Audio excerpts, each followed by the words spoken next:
listening to the Chapter a Day Bible Study. I'm John Stange, and today we're in Exodus 34, the shining face of Moses. Exodus 34 is a chapter about restoration after failure. It opens in the aftermath of the golden calf when Israel shattered the covenant almost as soon as it was given.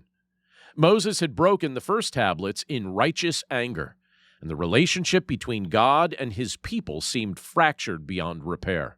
And yet Genesis 34 shows us something deeply hopeful. God isn't finished with his people, and his grace runs deeper than their sin. The chapter begins with an invitation that feels almost unbelievable given what's just happened. In verse 1 we read, "The Lord said to Moses, 'Cut for yourself 2 tablets of stone like the first, and I will write on the tablets the words that were on the first tablets, which you broke.'" God doesn't ask Israel to earn their way back. He initiates the renewal. The covenant is restored not because Israel proved faithful, but because God is faithful. Now, as Moses ascends Mount Sinai again, the focus shifts from Israel's failure to God's character.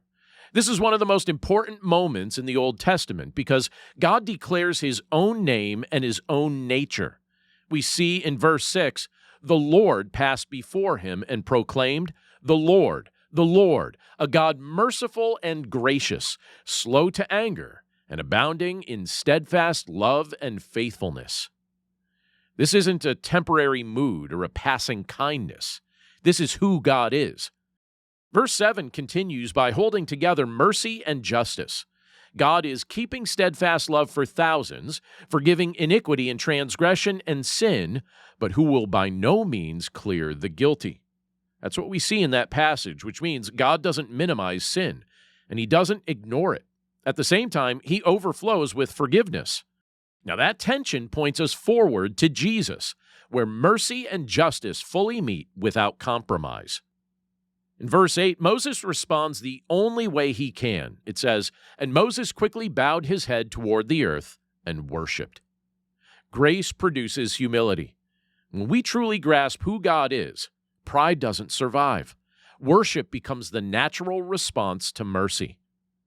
God then renews his covenant with Israel and calls them to live differently because of who he is. He warns them not to blend their worship with the surrounding nations or to return to idolatry. Verse 14 we read, "You shall worship no other God, for the Lord, whose name is jealous, is a jealous God." Now, this jealousy isn't insecurity. It's covenant love. God knows that idols always lead to destruction, and he refuses to share his people with things that will harm them. This chapter closes with a scene that inspires awe, because after spending time in God's presence, Moses comes down the mountain unaware that his face is shining. In verse 29 we read, "Moses did not know that the skin of his face shone because he had been talking with God." The people are afraid at first, but Moses reassures them. His radiant face becomes a visible sign that God is still with them. This moment points directly to Jesus. Moses reflected God's glory after meeting with him, but Jesus doesn't merely reflect glory, he embodies it. The Apostle John tells us, again in John chapter 1, verse 14, which we looked at yesterday, but we'll look at it again. It says, "The Word became flesh and dwelt among us, and we have seen his glory." So again, what Moses experienced temporarily, Jesus possesses fully. Exodus 34 also prepares us for the cross. God's declaration that he forgives sin but doesn't clear the guilty, it actually raises an important question. How can God forgive without compromising justice? Well, the answer is found in Jesus. At the cross, sin is fully judged and fully forgiven. Jesus bears the guilt we couldn't escape, so forgiveness can flow freely without violating God's holiness.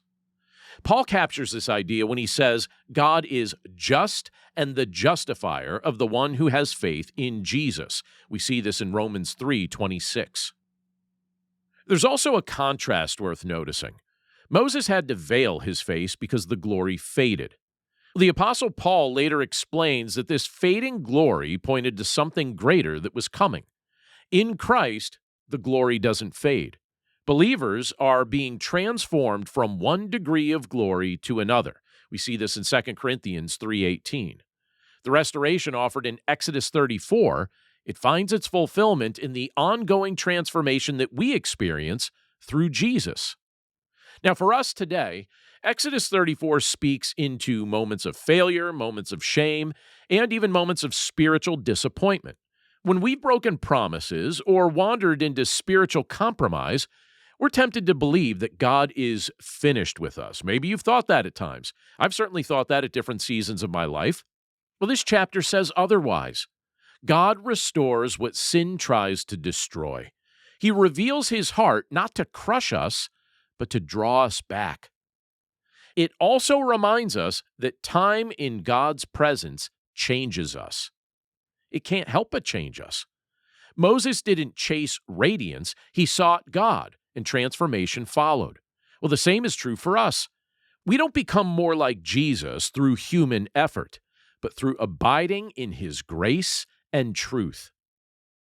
Exodus 34 ultimately tells us that God's mercy isn't fragile, and his covenant love doesn't depend on our flawless obedience.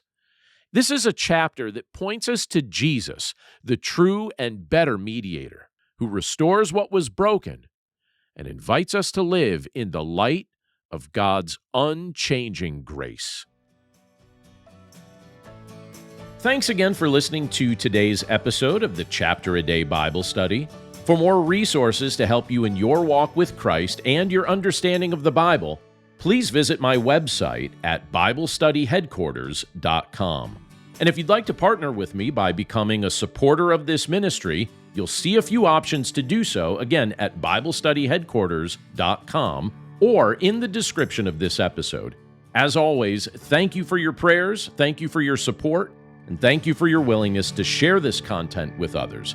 Have a great day, and I'll see you again right here tomorrow.